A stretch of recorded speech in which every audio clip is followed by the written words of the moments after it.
تو ناظرین، ڈاکٹر اشرف آصف جلالی انہوں نے اصول فقہ کی ایک ادق کتاب فواتح الرحموت، اس کے اندر کمال ادب پر جو مبنی کلمات تھے ان کلمات کو اپنے بے ادبی والے کلمات کی تائید میں پیش کیا۔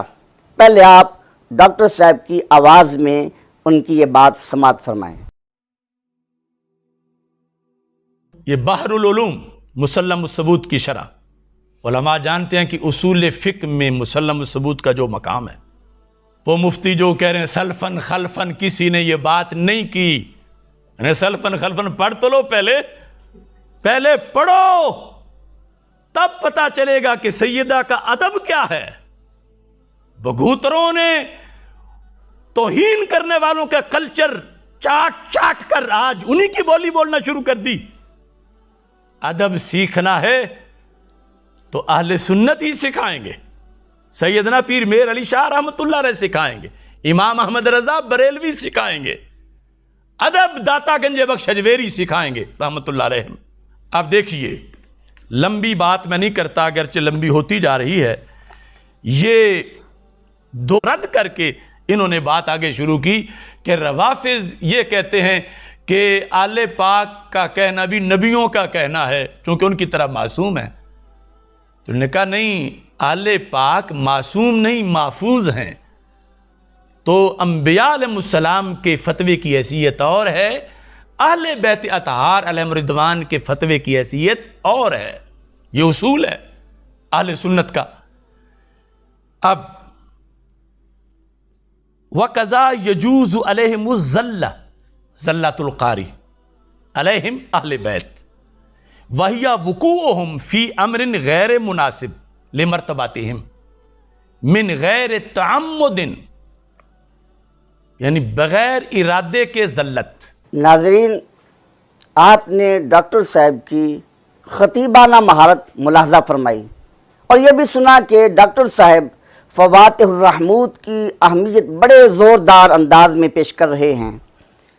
اب یہی کتاب فواتح الرحموت جس کو وہ اتھارٹی قرار دے رہے ہیں، اس کتاب کی وہ ترجمانی کیسے کرتے ہیں وہ بھی آپ ملاحظہ فرمائیں گے، لیکن اس سے پہلے یہ میں عرض کرتا چلا جاؤں کہ کاش ڈاکٹر صاحب نے پہلے اس کتاب کا اچھی طرح سمجھ کر مطالعہ کیا ہوتا، پوری کتاب کا مطالعہ کرتے تو پھر وہ ایسا قاعدہ وضع نہ کرتے جس قاعدہ کی بنا پر بڑی بڑی بے ادبیوں کا ارتکاب لازم آ رہا ہے، جس سے بڑی بڑی گستاخیاں لازم آ رہی ہیں۔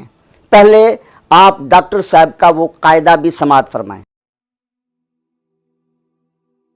ان الامکان اذا کان متعلقا بالماضی، کہ لفظ امکان جب کسی ایسی چیز کے بارے میں بولا جا رہا ہو جس کا وقوع ماضی میں ہو چکا ہے، تو ایسا امکان جو ہے وہ وقوع کو مستلزم ہوگا۔ اب ان لوری دینے والوں کو کیا پتہ ہے کہ استلزام کیا ہے، استلزام کی قسمیں کیا ہیں، اور امکان خطا کا مطلب وقوع خطا ہے اور امکان خطا مستلزم ہے وقوع خطا کو۔ ناظرین، آپ نے ڈاکٹر صاحب کی زبانی یہ خود ساختہ قاعدہ سماعت فرمایا۔ اب یہ کتاب فواتح الرحموت اور جلد نمبر 2، اس کا صفحہ نمبر 266 اور صفحہ نمبر 267 اس پر ایک بحث کی گئی ہے۔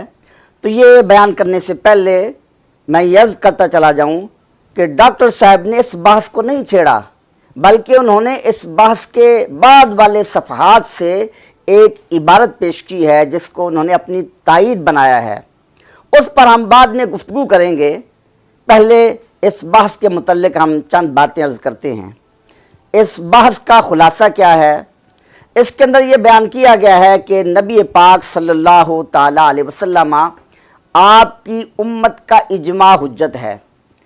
دلیل کیا ہے کہ نبی پاک صلی اللہ علیہ وسلم کی امت کی یہ شان اور کرامت ہے، لا تجتمع امتی علی الضلالہ، کہ نبی پاک صلی اللہ علیہ وسلم کی امت گمراہی پر جمع نہیں ہوتی۔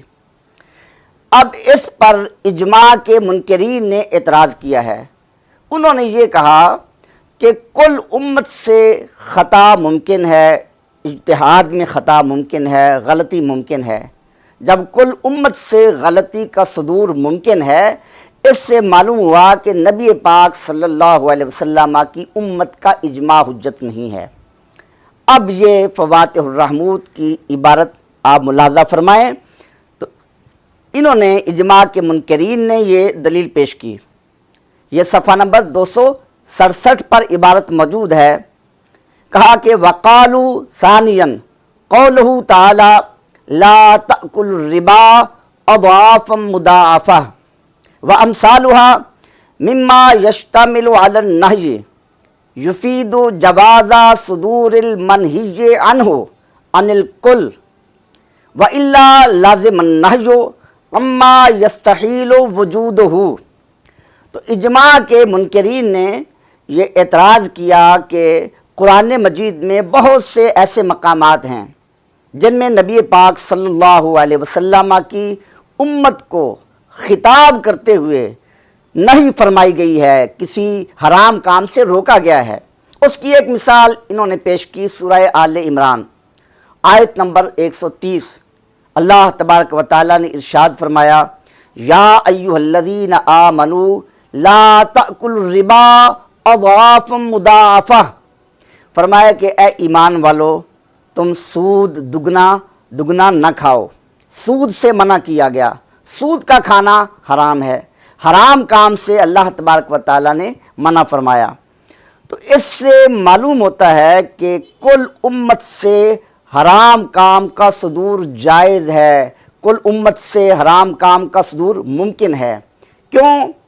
اس لیے کہ اگر یہ کہا جائے کہ کل امت سے حرام کام کا صدور ممکن نہیں ہے، محال ہے، تو پھر یہ خرابی لازم آئے گی کہ اللہ تبارک و تعالیٰ ایک محال چیز سے، ناممکن چیز سے منع فرما رہا ہے، اور یہ اللہ تعالیٰ کی شان حکمت کے خلاف ہے۔ اللہ تبارک و تعالیٰ محال چیز، ناممکن چیز سے منع نہیں فرماتا۔ اب میں اس کی ایک آپ کو مثال پیش کرتا ہوں۔ تو ناظرین یہ دیکھیے میرے ہاتھ میں یہ گلاس ہے، خالی گلاس ہے، اس میں پانی یا کوئی شربت وغیرہ موجود نہیں ہے۔ اب آپ کسی شخص سے یہ کہیں کہ اس گلاس سے پانی نہ پئیں، پانی سے منع کر دیں، وہ شخص جب اس خالی گلاس کو دیکھے گا تو کہے گا کہ بھئی آپ میرا مذاق اڑا رہے ہیں، اس گلاس میں تو پانی ہے ہی نہیں، پانی پینا ممکن ہی نہیں ہے، تو جو چیز ممکن ہی نہیں اس سے آپ مجھے روک رہے ہیں۔ اللہ رب العزت جل شانہ وہ تو حکیم ہے، وہ کسی کے ساتھ مذاق کرنے سے پاک ہے اور وہ محال کام سے منع کرنے سے پاک ہے۔ یا اس کی ایک اور مثال آپ دیکھیں کہ ایک نابینا شخص ہے، اس کے متعلق آپ کے پاس شکایت آئی، وہ بد نگاہی کا ارتکاب کرتا ہے۔ آپ نے اسے بلایا اور کہا کہ بھائی آپ کے متعلق یہ شکایت آ رہی ہے، آپ بد نگاہی کے مرتکب ہیں، آئندہ یہ شکایت نہ آئے، آپ ہرگز بد نگاہی نہ کریں۔ وہ کیا کہے گا؟ شاید وہ برہم ہو جائے اور یہ کہے کہ میں تو سنا کرتا تھا کہ دنیا میں بے وقوفوں کی بڑی کثرت ہو رہی ہے، آج تو شاید خود بے وقوفوں کا سردار ہی میرے پاس آ گیا ہے۔ بھائی میں تو دیکھ ہی نہیں سکتا، دیکھنا میرے لیے ممکن ہی نہیں ہے، تو بد نگاہی کیسے؟ تو اسی طرح جب امت سے خطا کا صدور ممکن ہی نہ ہو، محال ہو، ممتنع ہو، تو پھر اس کو اس حرام کام سے منع نہیں کیا جا سکتا، یہ اللہ تعالیٰ کی شان حکمت کے خلاف ہے۔ تو منکرین اجماع نے یہ اعتراض کیا کہ اللہ جل شانہ نے اس امت کو حرام کام سے منع فرمایا، اس سے معلوم ہوا کہ حرام کام کا صدور ممکن ہے۔ جب اس امت سے حرام کام کا صدور ممکن ہے تو واضح ہوا کہ اس امت کا اجماع حجت نہیں ہے۔ اب ان حضرات کی یہ دلیل ملاحظہ کریں۔ صاحب فواتح الرحموت فرماتے ہیں کہ انہوں نے یہ کہا وَإِذَا جَازَ ارتکاب المنہی فصدور الخطأ فی الاجتہاد بالطریق الاولیٰ۔ یہ کہا کہ اگر ان حضرات کو، اس امت کو حرام کام سے منع کیا گیا ہے اور اس امت سے حرام کام کا صدور ممکن ہے، تو پھر اجتہاد میں خطا بھی صادر ہو سکتی ہے، بطریق اولا ممکن ہے۔ جب اس امت سے خطا اجتہادی کا صدور ممکن ہے تو اس امت کا اجماع حجت نہیں ہو سکتا۔ تو یہ اعتراض ان اجماع کے منکرین نے کیا۔ اب اس اعتراض کا جواب صاحب مسلم الثبوت نے، ملا محب اللہ بہاری نے دیا، اور اس کے شارح مولا بحر العلوم صاحب فواتح الرحموت نے اس جواب کی تشریح کی۔ جواب کا حاصل یہ ہے کہ ٹھیک ہے، جب اس امت کو حرام کاموں سے منع کیا گیا تو اس سے پتہ چلا کہ اس امت سے حرام کام کا صدور ممکن ہے، لیکن ایک ہوتا ہے امکان ذاتی، ایک ہوتا ہے امکان وقوعی۔ امکان ذاتی اور امکان وقوعی، ذرا پھر غور سے سنیں، ایک ہے امکان ذاتی اور ایک ہے امکان وقوعی، ان دونوں میں بڑا فرق ہے۔ تو اسی کو بنیاد بنا کر صاحب فواتح الرحموت اور صاحب مسلم الثبوت نے جواب عطا فرمایا۔ اب ان کا جواب کیا ہے؟ وہ فرماتے ہیں والحل الجواب الجواز الوقوعی لا یلزم والامکان الذاتی لا ینفعکم اصلا۔ یہ کہا کہ جب کل امت کو حرام کام سے منع کیا گیا تو امت سے خطا کا امکان تو ہے، لیکن امکان وقوعی نہیں ہے، امکان وقوعی لازم نہیں ہے، کیونکہ اگر یہ کہا جائے کہ اس امت سے خطا کا امکان وقوعی ہے تو پھر تو یہ لازم آئے گا کہ امت کے ہر فرد سے خطا ممکن ہو اور گناہ کا صدور لازم ہو، ہر امتی سے گناہ کا صدور بالفعل ہو، حالانکہ خطا کا امکان اور چیز ہے اور ہر امتی سے گناہ کا صدور بالفعل واقع ہو یہ الگ چیز ہے، ان میں کوئی لزوم نہیں ہے۔ صاحب فواتح الرحموت ان کی عبارت دیکھیں، وہ کیا فرماتے ہیں؟ فرمایا کہ فَإِنَّ النَّهْيَ لَا يَتَوَقَّفُ عَلَى جَوَازِ الْمَنْهِيِّ عَنْهُ الْوُقُوعِيِّ كَيْفَ وَلَوْ كَانَ هَذَا لَازِمَ عِصْيَانُ كُلِّ مُكَلَّفٍ وَلَوْ مَرَّةً، کہ اگر یہ کہا جائے کہ جب امت کو حرام کام سے منع کیا گیا تو پھر حرام کام کا ان سے امکان وقوعی ہے، تو پھر اس سے لازم آئے گا کہ جو بھی مسلمان مکلف ہے اس سے گناہ لازم ہو، گناہ کا وقوع لازم ہو، چاہے زندگی میں ایک بار ہی گناہ کرے۔ حالانکہ کوئی بھی عقل مند اس بات کو تسلیم نہیں کرے گا کہ نبی پاک صلی اللہ علیہ وسلم کی امت کے ہر فرد سے بالفعل گناہ واقع ہے، ممکن ہے لیکن ہر ایک سے بالفعل گناہ کا وقوع نہیں ہے۔ آپ کہیں گے کیسے؟ میں آپ کو مثال دیتا ہوں۔ مثال کے طور پر ایک شخص اس نے اسلام قبول کیا، اسلام قبول کرنے کے بعد وہ مکلف بن گیا، اب اس نے ابھی کوئی گناہ نہیں کیا، گناہ کا صدور نہیں ہوا، گناہ کے صدور سے پہلے وہ اللہ کی راہ میں شہید ہو گیا، اسے تو گناہ کرنے کا موقع ہی نہیں ملا اور ایک بار بھی گناہ نہیں ہوا۔ یا ایک دوسری مثال سنیں، ایک شخص مسلمان بالغ ہوا اور بالغ ہوتے ہی نماز کا وقت آیا، اس کو کوئی اور کام کرنے کا موقع نہیں ملا، بالغ ہوتے ہی وہ نماز میں شروع ہو گیا، اور جب نماز پڑھنے لگا حالت سجدہ میں گیا تو حالت سجدہ میں اس کی شہادت ہو گئی۔ اب دیکھیے کہ یہ شخص عاقل بالغ مکلف ہے، احکام شرع کا مکلف ہے اور خطابات کا نہی کا مخاطب بھی ہے، لیکن اس سے زندگی میں ایک بار بھی گناہ واقع نہیں ہوا۔ تو ڈاکٹر صاحب ذرا غور کریں، فواتح الرحموت کی اس عبارت میں غور کریں، اس سے کیا معلوم ہوا کہ ایک عام امتی جو ہے اس سے بھی گناہ کا صدور بالفعل گناہ کا وقوع کوئی لازم نہیں، ممکن ہے لیکن گناہ صادر ہو یہ لازم نہیں ہے۔ تو ڈاکٹر صاحب آپ کس راستے پر چل پڑے ہیں، اور آپ نے سیدہ کائنات سیدۃ النساء العالمین رضی اللہ تعالیٰ عنہ ان کی پاکیزہ بارگاہ میں ایسے کلمات کا استعمال کیا جن سے یہ بے ادبی لازم آ رہی ہے، جن سے بڑی بڑی گستاخیاں لازم آ رہی ہیں۔ تو اسی کا یہ نتیجہ ہے کہ آپ اب اتنی بڑی بڑی ہستیوں کی طرف، ان پاکیزہ ہستیوں کی طرف آپ ایسی نسبتیں کر رہے ہیں، ایسے قاعدے وضع کر رہے ہیں کہ الیاذ باللہ ان پاک ہستیوں کے ہر فرد سے بالفعل خطا کا صدور واقع ہوا ہے۔ آپ اس کتاب کا حوالہ پیش کر رہے ہیں، اصول فقہ کی کتاب، اتھارٹی کتاب ہے، ہم تسلیم کرتے ہیں، اس کا حوالہ پیش کرنا بالکل درست ہے، یہ معتبر کتاب ہے، مستند کتاب ہے، سے انکار نہیں ہے، لیکن اس کا حوالہ پیش کرنے سے بھی زیادہ اہم بات یہ ہے اس کتاب کو سمجھا جائے۔ اس کتاب کو آپ سمجھیں گے، اس سے آپ کو ادب ملے گا۔ یہ آپ کے بے ادبی والے کلمات، آپ کا موقف ہرگز اس کی تائید نہیں ہوگی، فواتح الرحموت میں اس کا نام و نشان تک نہیں ملے گا۔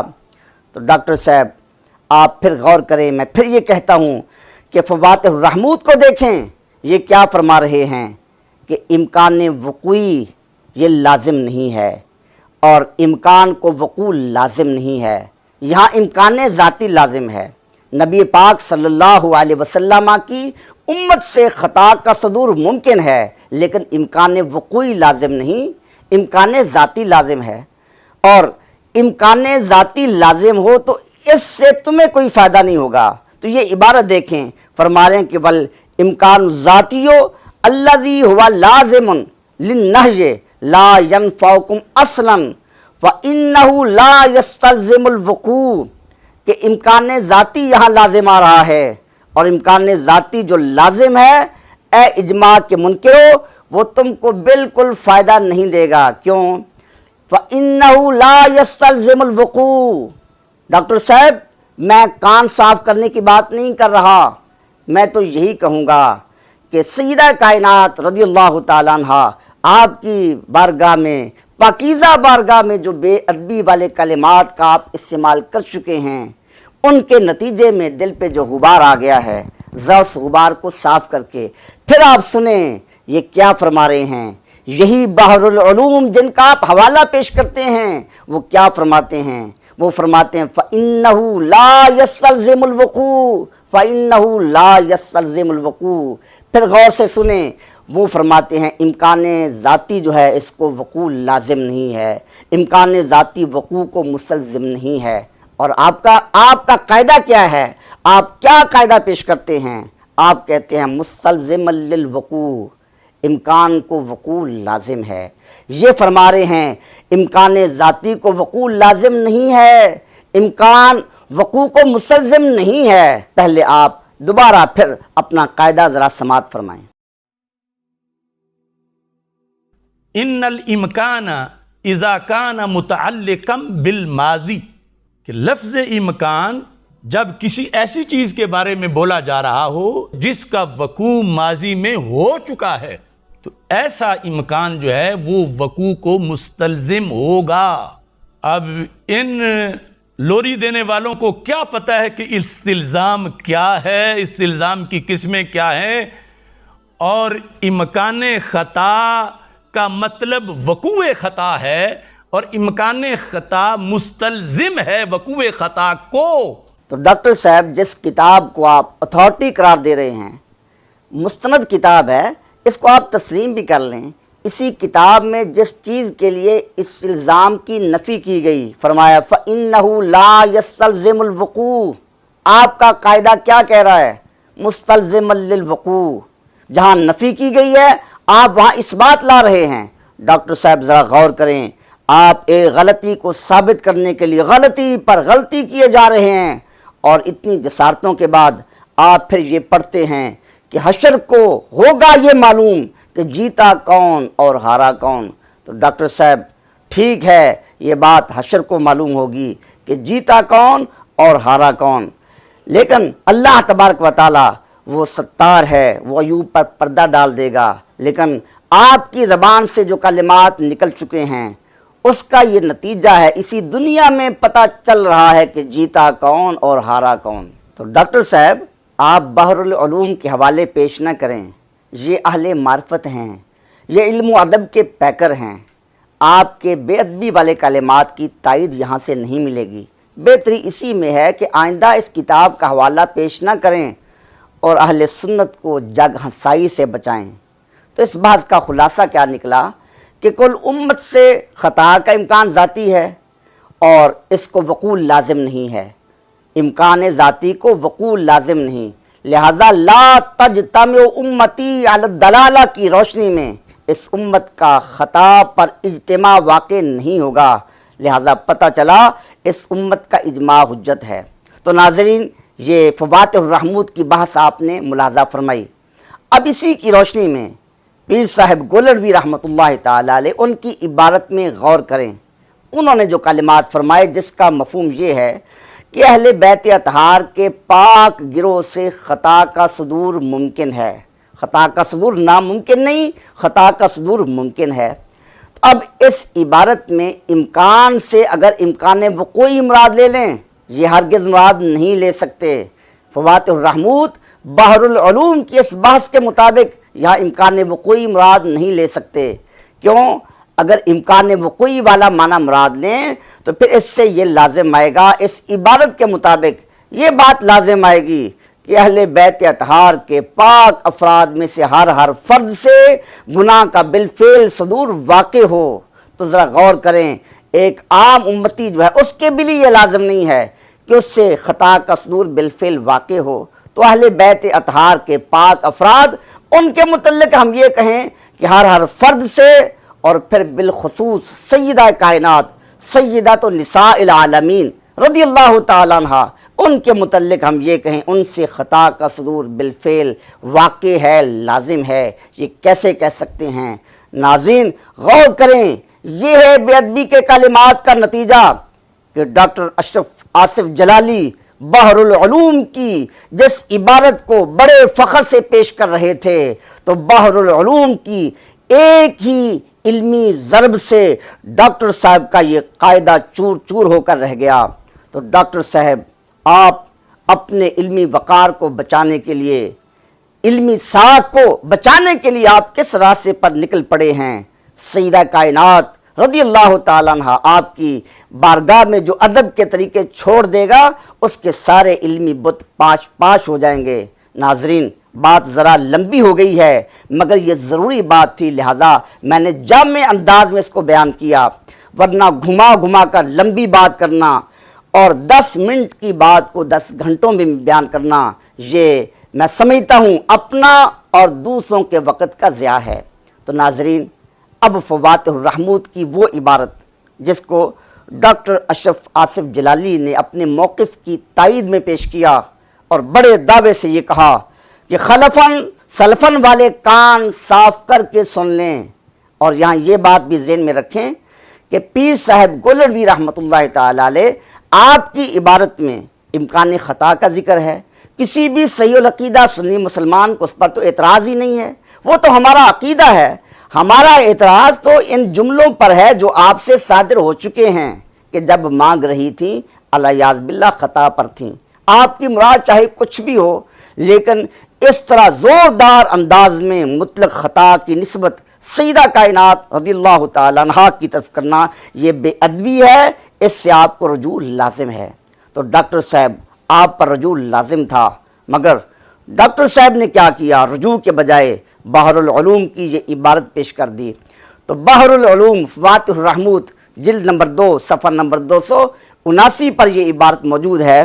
یہ فرمایا وَأَهْلُ الْبَيْتِ كَسَائِرِ الْمُجْتَهِدِينَ يَجُوزُ عَلَيْهِمُ الْخَطَأُ فِي اجْتِهَادِهِمْ۔ یہ عبارت کا پہلا حصہ جو ڈاکٹر صاحب نے پیش کیا کہ اہل بیت اطہار یہ بھی دیگر مجتہدین کی طرح ہیں اور ان سے بھی اجتہاد میں خطا ممکن ہے۔ تو ڈاکٹر صاحب نے یہ عبارت پیش کی۔ تو ڈاکٹر صاحب کی یہ عبارت پیش کردہ عبارت میں اور ان کے جملوں میں کیا مناسبت ہے؟ ان میں تو زمین و آسمان کا فرق ہے۔ بحر العلوم میں عمومی طور پر اہل بیت اطہار سے اجتہاد میں خطا کا امکان، خطا کا جواز بیان کیا گیا، اور ڈاکٹر صاحب کے جملوں میں سیدہ کائنات رسول اللہ صلی اللہ علیہ وسلم کی شہزادی، آپ کی لخت جگر رضی اللہ تعالیٰ عنہ، ان کے لیے ایک خاص واقعہ میں مطلق خطا کا، بالفعل خطا کا وقوع کا ذکر ہے اور نسبت کی گئی ہے۔ یہ دونوں الگ الگ باتیں ہیں۔ تو ڈاکٹر صاحب جو بڑے دعوے کرتے ہیں، اس الزام کی کتنی قسمیں ہیں، ان میں مناسبت کیا ہے؟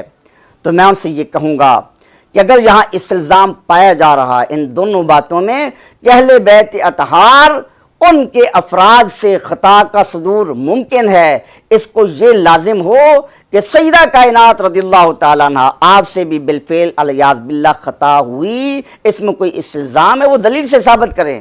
ڈاکٹر صاحب ہرگز اس کو دلیل سے ثابت نہیں کر سکتے۔ ڈاکٹر صاحب میں پھر دوبارہ کہہ رہا ہوں، بحر العلوم کی یہ عبارت، اس میں اہل بیت اطہار کے افراد کے لیے عمومی طور پر مطلق خطا کا نہیں بلکہ خطائے اجتہادی کا ذکر ہے، اور آپ کے جملوں میں سیدہ کائنات رضی اللہ تعالیٰ عنہ ان کے لیے مطلق خطا کے وقوع کا ذکر ہے۔ جب علماء کرام نے گرفت فرمائی، اب آپ وضاحت کریں میری مراد فلاں مانا تھا، فلاں محمود مانا تھا، فلاں اچھا مانا تھا، تو آپ کیا یہ نہیں کہہ سکتے کہ اس وقت مجھ سے غلطی ہوئی، میں نے مطلق خطا کے لفظ بول دیے؟ اب آپ بحر العلوم کے ان الفاظ کو، اس عقیدہ اہل سنت والے الفاظ کو ان بے ادبی والے کلمات کی دلیل بنا رہے ہیں، ایسا ہرگز نہیں ہو سکتا۔ میرا مولا ہم سب کو ادب کی توفیق عطا فرمائے، بے ادبوں سے، بے ادبوں کے شر سے اور بے ادبی سے اللہ تعالی ہمیں محفوظ فرمائے۔ تو ناظرین، اب میں ڈاکٹر اشرف آصف جلالی کی پیش کردہ عبارت کا وہ حصہ، دوسرا حصہ جس کو وہ اپنے کلمات کی تائید میں پیش کرتے ہیں، وہ پیش کرتا ہوں۔ تو بحر العلوم میں کیا فرمایا؟ وَقَذَا يَجُوزُ عَلَيْهِمُ الزَّلَّةِ، یہ عبارت ڈاکٹر صاحب نے پیش کی۔ تو پہلی بات تو یہ ہے کہ اس کو بحر العلوم نے خطائے اجتہادی کے بعد ذکر کیا۔ یہ فرمایا کہ اہل بیت اطہار یہ دیگر مجتہدین کی طرح ہیں، ان سے بھی اجتہاد میں خطا کا صدور ہو سکتا ہے، خطا ممکن ہے۔ تو خطائے اجتہادی کے بعد یہ فرمایا کہ جس طرح ان سے خطائے اجتہادی کا صدور ممکن ہے، اسی طرح ان سے زلت لغزش کا صدور بھی ممکن ہے۔ تو کوئی عام عقل والا آدمی بھی سمجھ جائے گا کہ یہ دو الگ الگ چیزیں ہیں، خطائے اجتہادی الگ ہے اور زلت الگ ہے۔ عام آدمی کو آپ دھوکہ دے سکتے ہیں مگر علماء کرام آپ کے دھوکے میں نہیں آئیں گے۔ تو آپ اس کو اپنے ان جملوں کی تائید بنا رہے ہیں، یہ تو خطائے اجتہادی بھی نہیں ہے، اس کا وہ پہلے ذکر کر چکے ہیں، یہ ایک الگ چیز ہے زلت، جس کی وضاحت وہ خود فرمائیں گے۔ ناظرین، اب مسئلہ تو واضح ہو گیا کہ ڈاکٹر صاحب اس عبارت کو اپنے موقف کی تائید میں، ان کلمات کی تائید میں پیش کر رہے ہیں، حالانکہ اس عبارت میں تو خطائے اجتہادی کی بات ہی نہیں ہے۔ اگر بالفرض خطائے اجتہادی کی بات بھی ہوتی تو اس سے جواز ہی ثابت ہوتا، امکان ہی ثابت ہوتا، وہ جملے پھر بھی ثابت نہ ہوتے۔ لیکن بحر العلوم رحمت اللہ تعالی علیہ، ان کی فراست پہ قربان جائیں، انہوں نے اس ذلت کا آگے معنی بھی بیان کر دیا۔ وہ معنی کیا بیان کیا؟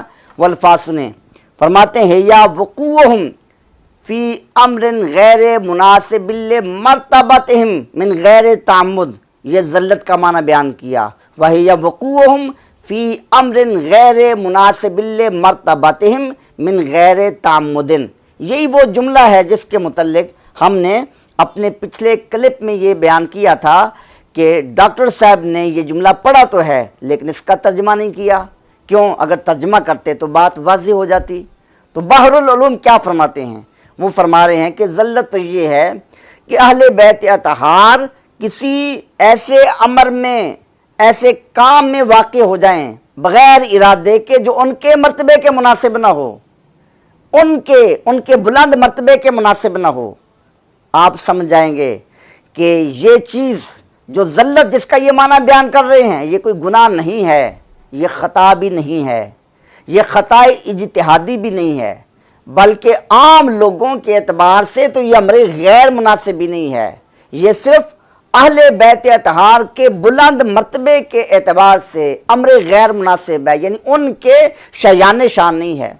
ایسا ہوتا ہے، بعض ایسے کام ہیں جو عام لوگوں کے لیے بھی غیر مناسب ہوتے ہیں۔ مثال کے طور پر ایک شخص، اس کا پڑوسی فوت ہوا، لوگ اس کے جنازے میں شریک ہوئے، تجہیز و تکفین کی سارے معاملات ہوئے، مگر یہ پڑوس والا اپنی غفلت کی وجہ سے نماز جنازہ میں شامل نہ ہوا، تعزیت کے لیے نہیں گیا، گناہگار تو نہیں ہوا، وہ فرض کفایہ تھا۔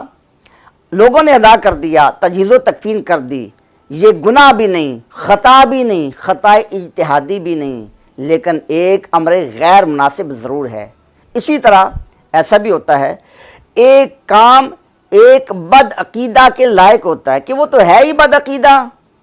مثال کے طور پر ایک بد عقیدہ بد مذہب صبح کچھ کہتا ہے، شام کچھ کہتا ہے، اپنی بات بدل دیتا ہے، نفی کو اس بات کو نفی بنا دیتا ہے، لیکن ایک صحیح العقیدہ سنی عالم، اور عالم بھی وہ جو کنز العلماء کہلاتا ہو، اس کے تو یہ ہرگز مناسب نہیں کہ ویسے صبح کچھ کہے شام کو کچھ کہے، کبھی اپنا موقف کوئی بیان کرے، کبھی اس میں تبدیلی کر دے، قید کو اڑا دے، نفی کو اس بات کو نفی بنا دے، اس کی شیان شان نہیں۔ وہ چلا تو ہے حضرت سیدنا صدیق اکبر رضی اللہ تعالیٰ عنہ، آپ کی ترجمانی کے لیے اسے کم از کم صادق تو ہونا چاہیے، یہ باتیں اس کے مرتبے کے لائق نہیں ہیں۔ تو ناظرین، موقع ملا تو ڈاکٹر صاحب کی دیگر کتابوں کے حوالے سے اور ان کے دیگر بیانات کے حوالے سے اور بھی بہت سی علمی خیانتیں ہیں، وہ ہم بیان کریں گے، ان کی نقاب کشائی کریں گے۔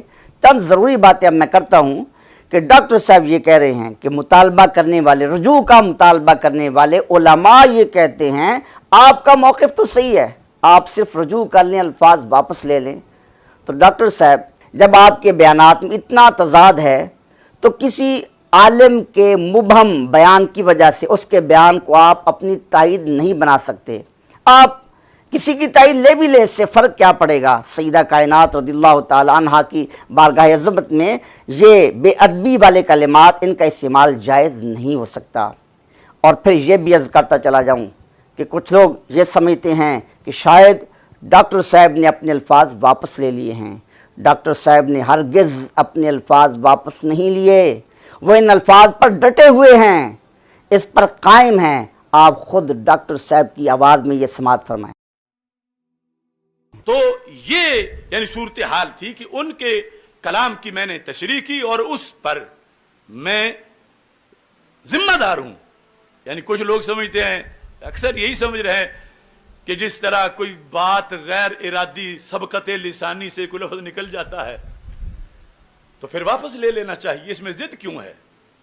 تو میں نے علماء و مشائخ سے بھی یہ کہا کہ یہ سبقت لسانی سے نہیں نکلا، یہ مسئلہ ہے ایمانی سے نکلا ہے اور فکر قرآنی سے نکلا ہے۔ ناظرین، آپ نے سنا، ڈاکٹر صاحب اسی طرح اپنے ان الفاظ پر ڈٹے ہوئے ہیں۔ ان کا دعویٰ یہ ہے کہ ان الفاظ کے بغیر، یہ بولے بغیر جواب دینا ممکن ہی نہیں ہے۔ تو میں یہ پوچھوں گا، کیا اب تک جن اسلاف نے ان الفاظ کے بغیر جواب دیا وہ جواب غلط تھا؟ کیا ڈاکٹر صاحب ہی جواب دینا جانتے ہیں؟ رافضیوں کا اعتراض کیا ہے؟ رافضیوں کا اعتراض یہ ہے کہ سیدہ کائنات رضی اللہ تعالیٰ عنہ، آپ تو معصومہ ہیں۔ جب آپ معصومہ ہیں تو پھر آپ کے مطالبہ کے بعد سیدنا صدیق اکبر رضی اللہ تعالیٰ عنہ کا فدق نہ دینا یہ ظلم ہے، زیادتی ہے۔ تو ہم اس کا جواب دیں گے، اے رافضیو، یہ تو ہمارا عقیدہ ہی نہیں۔ سیدہ کائنات رضی اللہ تعالی عنہا کو ہم معصومہ مانتے ہی نہیں، ہم ان کو محفوظہ عن الخطا مانتے ہیں، معصومہ نہیں مانتے۔ جو ہمارا عقیدہ نہیں ہے اس کو آپ ہمارے خلاف دلیل میں کیسے پیش کر سکتے ہیں؟ اب ڈاکٹر صاحب یہاں بڑا مغالطہ دیتے ہیں، وہ یہ کہتے ہیں کہ بھئی بات یہ ہے کہ جب سیدہ کائنات رضی اللہ تعالی عنہا کے مطالبہ کے بعد حضرت صدیق اکبر رضی اللہ تعالی عنہ نے باغ فدق نہ دیا، ان کا نہ دینا یہ خطا نہیں تھا، پھر مطالبہ خطا تھا، تو ان میں سے ایک بات تو خطا ضرور ہوگی۔ ہم کہتے ہیں ڈاکٹر صاحب آپ ادب والے معیار کو سامنے رکھتے پھر جواب دیتے تو آپ ایسی بات نہ کرتے۔ ہم ادب والے ہیں، ہم یہی کہتے ہیں مانگتے وقت سیدہ کائنات رضی اللہ تعالی عنہا خطا پر نہ تھیں، اور منع کرتے وقت، فدق نہ دیتے وقت سیدنا صدیق اکبر رضی اللہ تعالیٰ عنہ آپ بھی خطا پر نہیں تھے۔ اب آپ کہیں گے کہ یہ کیسے ہو سکتا ہے کہ سیدہ کائنات رضی اللہ تعالی عنہا جب مانگ رہی تھیں ان کا سوال کرنا بھی خطا نہیں تھا، اور سیدنا صدیق اکبر رضی اللہ تعالی عنہ کا نہ دینا یہ بھی خطا نہیں تھا؟ یہ دونوں باتیں کیسے ہو سکتی ہیں؟ اسی بات کو ہم حاشیۃ القلموی سے واضح کریں گے، جس کا ذکر ڈاکٹر صاحب بڑے فخر سے کرتے ہیں۔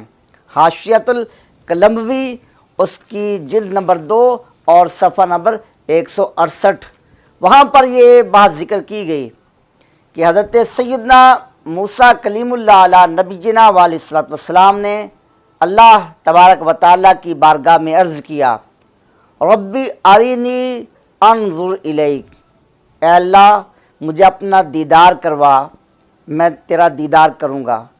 تو حضرت سیدنا موسیٰ کلیم اللہ علیہ نبینا علیہ الصلوۃ والسلام نے جب اللہ تعالیٰ کی بارگاہ میں یہ عرض کیا تو اللہ تبارک و تعالیٰ نے جواب دیا، لن ترانی، اے پیارے موسیٰ تو مجھے نہیں دیکھے گا۔ اب اسی جگہ شرح العقائد العدودیہ کی عبارت صفحہ نمبر 168 پر وہ عبارت یہ ہے کہ اِنَّا سؤال موسیٰ علیہ السلام الرؤیۃ یدل علی امکانہا لأن العاقل فضلا عن النبی علیہ السلام لا یطلب المحال۔ فرمائے کہ حضرت سیدنا موسیٰ کلیم اللہ علیہ نبینا علیہ الصلوۃ والسلام نے اللہ تعالیٰ کے دیدار کا سوال کیا۔ یہ سوال کرنا اس بات کی دلیل ہے کہ دیدار باری تعالیٰ ممکن ہے۔ کیوں؟ اس لیے کہ نبی پاک علیہ السلام، موسیٰ کلیم اللہ علیہ السلام، ان کی شان تو بڑی بلند ہے، ایک عام عاقل بھی ناممکن چیز کی طلب نہیں کرتا۔ تو یہاں حضرت موسیٰ علیہ السلام نے اللہ تعالیٰ کی بارگاہ میں جو سوال کیا، یہ سوال بھی خطا نہیں تھا۔ ایک تو حضرت موسیٰ کلیم اللہ علیہ نبینا علیہ السلام، آپ اللہ تعالیٰ کے نبی ہیں اور معصوم عن الخطا ہیں، اور دوسرا حضرت موسیٰ علیہ السلام نے جو سوال کیا وہ ممکن چیز کا سوال تھا، اور ممکن چیز کا سوال کیا جا سکتا ہے، یہ سوال غلط نہیں ہے، بلکہ یہ سوال تو عقیدہ اہل سنت کی دلیل ہے۔ یہ شارح فرما رہے ہیں، العقائد العدودیہ کے شارح، وہ فرما رہے ہیں کہ ان کا سوال کرنا اس بات کی دلیل ہے کہ دیدار باری تعالیٰ ممکن ہے۔ تو اس سوال سے عقیدہ اہل سنت ثابت ہو رہا ہے، یہ سوال غلط نہیں ہے۔ حضرت موسیٰ کلیم اللہ علیہ السلام کا مانگنا، سوال کرنا یہ خطا نہیں، اور اللہ تبارک و تعالیٰ کا یہ جواب دینا، لن ترانی، دیدار نہ کروانا، یہ فرمانا اے موسیٰ علیہ السلام تم مجھے نہیں دیکھو گے، یہ جواب بھی خطا نہیں ہے۔ تو اسی طرح ہم بھی یہی کہتے ہیں کہ حضرت سیدہ فاطمہ الزہرا رضی اللہ تعالیٰ عنہا، ان کا سوال کرنا یہ بھی خطا نہیں ہے، اور سیدنا صدیق اکبر رضی اللہ تعالیٰ عنہ، آپ کا نہ دینا، فدق عطا نہ فرمانا یہ بھی خطا نہیں ہے، اس لیے کہ سیدہ کائنات سیدات نساء العالمین رضی اللہ تعالیٰ عنہ، انہوں نے حضرت صدیق اکبر رضی اللہ تعالیٰ عنہ سے یہ سوال کیا، اے خلیفۃ الرسول، نبی پاک صلی اللہ علیہ وسلم، آپ میرے والد گرامی ہیں، میں آپ کی شہزادی ہوں، بیٹی باپ کی میراث کی مستحق ہوتی ہے، اس لیے مجھے فدق سے حصہ دیا جائے۔ تو سیدہ کائنات رضی اللہ تعالیٰ عنہا کے پیش نظر اس وقت یہ حدیث نہیں تھی جو حضرت صدیق اکبر رضی اللہ تعالیٰ عنہ نے بعد میں پیش فرمائی، کہ نبی پاک صلی اللہ علیہ وسلم نے یہ ارشاد فرمایا ہے کہ ہم انبیاء کرام کا گروہ درہم دینار میں کسی کو وارث نہیں بناتا، ہم جو چھوڑ جاتے ہیں وہ صدقہ ہوتا ہے۔ یہ حدیث آپ کے پیش نظر نہ تھی۔ ہر وقت ہر چیز علم میں ہونا یہ ضروری نہیں ہے، اس میں کوئی عیب نہیں تھا۔ اس وقت عمومی دلائل کے اعتبار سے سیدہ کائنات رضی اللہ تعالی عنہا نے جو سوال کیا کہ بیٹی باپ کی میراث کی مستحق ہوتی ہے، میں بھی رسول اللہ صلی اللہ علیہ وسلم کی شہزادی ہوں، مجھے فدق سے حصہ دیا جائے، یہ سوال درست تھا، اس میں کوئی خطا نہیں تھی۔ اب سیدنا صدیق اکبر رضی اللہ تعالیٰ عنہ، انہوں نے جواباً یہ ارشاد فرمایا، اے پیاری شہزادی، آپ نے سچ کہا، لیکن ایک حدیث پاک ہے، اللہ کے محبوب صلی اللہ علیہ وسلم ارشاد فرماتے ہیں، ہم انبیاء کرام علیہ السلام کا گروہ کسی کو درم دینار میں اپنا وارث نہیں بناتا، ہم جو کچھ چھوڑ جاتے ہیں وہ صدقہ ہوتا ہے۔ یہ جواب سننے کے بعد سیدہ کائنات رضی اللہ تعالی عنہا نے بھی اس جواب پر مہر تسلیم ثبت فرما دی، تو پتہ چلا کہ سیدنا صدیق اکبر رضی اللہ تعالی عنہ کا باغ فدق نہ دینا، وہ حصہ نہ دینا، یہ بھی خطا نہیں تھا۔ اب مانگنا بھی خطا نہیں، سوال بھی خطا نہیں، اور عطا نہ کرنا اور باغ فدق نہ دینا یہ بھی خطا نہیں ہے۔ یہ ادب کی باتیں ہیں اور ادب سے سمجھاتی ہیں۔ اگر ادب کو چھوڑ دیا جائے پھر ایسے ہی قاعدے وضع کیے جاتے ہیں جن سے نہ جانے کتنی کتنی عظیم گستاخیاں لازم آتی ہیں۔ اب یہاں ایک اور ضروری بات ہے، وہ بھی اسی حاشیۃ القلموی کے حوالے سے میں ذکر کرتا ہوں۔ یہ شرح العقائد العدودیہ کی بات تھی، اب اسی کا جو حاشیہ جس کو ڈاکٹر صاحب بڑے فخر سے پیش کرتے ہیں، یہاں صفحہ نمبر 169 پر یہ بات ذکر کی گئی ہے۔ تو حاشیۃ القلموی میں یہ فرمایا لِأَنَّ قَوْلَهُ تَعَالَى لَن تَرَانِي انما يدل على نفی الوقوع لا على نفی الامکان۔ فرمایا کہ اللہ تبارک و تعالیٰ کا ارشاد لن ترانی، اے موسیٰ علیہ السلام تم مجھے نہیں دیکھو گے، یہ اس بات کی دلیل ہے کہ دیدار واقع نہیں ہوگا، یہ وقوع کی نفی ہے، امکان کی نفی نہیں ہے۔ اب ذرا غور کریں، کتنی پیاری بات کی اور کتنی واضح بات کی۔ یہ فرمایا کہ اللہ تعالیٰ کا دیدار ممکن ہے، کیونکہ حضرت موسیٰ کلیم اللہ علیہ السلام نے یہ سوال کیا تھا۔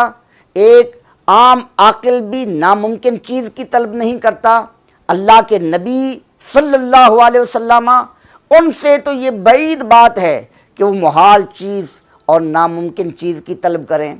تو اللہ تعالیٰ کا دیدار ممکن ہے، لیکن لن ترانی یہ بتا رہا ہے کہ یہ دیدار واقع نہیں ہوگا، یہ ممکن ہے، واقع نہیں ہوگا۔ ڈاکٹر صاحب اب ذرا غور کریں، دل کا غبار صاف کر کے میری یہ بات سنیں۔ آپ کہتے ہیں میں رجوع کس سے کروں؟ حق سے رجوع کروں؟ تو آپ اس قاعدے سے رجوع کریں۔ آپ کا قاعدہ کیا کہہ رہا ہے؟ آپ کا قاعدہ یہ کہتا ہے کہ جو ممکن ہے وہ واقع ضرور ہوگا۔ آپ کے قاعدے کے مطابق حضرت سیدنا موسیٰ کلیم اللہ علی نبینا علیہ السلام کا اللہ تعالیٰ کا دیدار کرنا یہ ممکن ہے، تو پھر آپ کا قاعدہ کہتا ہے کہ یہ دیدار واقع ہوا، انہوں نے اللہ کا دیدار کیا۔ اور قرآن کیا فرما رہا ہے؟ لن ترانی، یہ دیدار واقع نہیں ہوا۔ غور کریں، اب آپ غبار صاف کر کے میری بات سنیں، کان صاف کریں یا نہ کریں، دل کا غبار صاف کر کے یہ سنیں۔ حضرت موسیٰ علیہ السلام ان کا سوال یہ بتا رہا ہے کہ دیدار باری تعالیٰ ممکن ہے۔ آپ کا قاعدہ کہہ رہا ہے کہ جب یہ دیدار ممکن ہے تو یہ واقع بھی ہوا، ان کو دیدار ہوا۔ اور قرآن کیا فرما رہا ہے؟ لن ترانی، یہ دیدار واقع نہیں ہوا۔ تو آپ کا قاعدہ قرآن کی مخالفت میں ہے، آپ کے قاعدے سے قرآن مجید کی اس آیت کا انکار لازم آتا ہے، لن ترانی، اس کا انکار لازم آتا ہے۔ اب سامعین آپ غور کریں، ناظرین آپ غور کریں، ڈاکٹر صاحب بار بار یہ کہتے ہیں، اور میں تو یہی بار بار عرض کر رہا ہوں کہ بات یہی ہے کہ سیدہ کائنات رضی اللہ تعالیٰ عنہ ان کی بارگاہ میں یہ بے ادبی والے کلمات سرزد ہوئے، ان سے رجوع کر لیتے، وہ ڈٹ گئے، اصرار کیا، اس پہ اڑ گئے۔ اب اس کا یہ نتیجہ ہے کہ یہ خطائیں واقع ہو رہی ہیں۔ اب ان کے اس قاعدے سے قرآن مجید کی مخالفت لازم آ رہی ہے، یہ لزوم پایا جا رہا ہے۔ اب ڈاکٹر صاحب یہ کہیں میں کس سے رجوع کروں؟ آپ کی تو اتنی باتیں ہیں، اتنی لمبی فہرست ہے، یہ فہرست طویل ہوتی جا رہی ہے۔ وجہ کیا ہے؟ جو ہستی پاک کو کہے ان سے خطا، پھر وہ کرنے لگتا ہے خطا پر خطا۔ تو سامعین میں کیا کہوں، آخر میں یہی عرض کروں گا۔ ڈاکٹر صاحب بڑے بڑے حوالے پیش کرتے ہیں، اپنی تائید میں بڑی علمی جلانیاں دکھاتے ہیں۔ ہم کہتے ہیں ڈاکٹر صاحب کے پاس بڑا علم ہوگا، ہم کوئی انکار نہیں کرتے، ہم ان کے علم پر اعتراض نہیں کرتے، لیکن ہم یہی کہتے ہیں ڈاکٹر صاحب آپ جو حوالے پیش کرتے ہیں، بحر العلوم کے حوالے پیش کرتے ہیں، آپ علامہ قلمبوی کے حوالے پیش کرتے ہیں، آپ محقق دوانی رحمت اللہ تعالی علیہم ان کے حوالے پیش کرتے ہیں، آپ امام اہل سنت اعلیٰ حضرت الشاہ احمد رضا خان فاضل بریلوی قدس سر العزیز ان کے فتاوی رضویہ شریف سے حوالے پیش کرتے ہیں۔ ڈاکٹر صاحب غور کریں، یہ سب حضرات ادب والے ہیں، ان ادب والوں کے کلمات سے، ان کی کتابوں سے بے ادبی کے کلمات کی تائید نہیں ہو سکتی۔ اب بھی وقت ہے، آپ اپنی غلطی مان لیں، رجوع کر لیں، ان ادب والوں کا کلام ان بے ادبی کے کلمات پر منطبق نہ کریں، ورنہ پھر خطا پر خطا ہوتی چلی جائے گی، پھر آپ تو خطا کی مشین بن جائیں گے، اس خطا کی دلدل سے آپ باہر نہیں نکل سکیں گے۔ میں تو اللہ تعالیٰ کی بارگاہ میں یہی دعا کرتا ہوں، یہی عرض کرتا ہوں، الہ العالمین ڈاکٹر صاحب کو توبہ کی توفیق ہو، رجوع کی توفیق ہو، ڈاکٹر صاحب ادب والے عقیدے کی طرف واپس آئیں، اللہ تبارک و تعالی ہم سب کو ادب پر قائم رکھے، سیدہ کائنات رضی اللہ تعالی عنہا آپ کی غلامی پر اللہ تبارک و تعالی ہمیں استقامت نصیب فرمائے۔ وما علینا الا البلاغ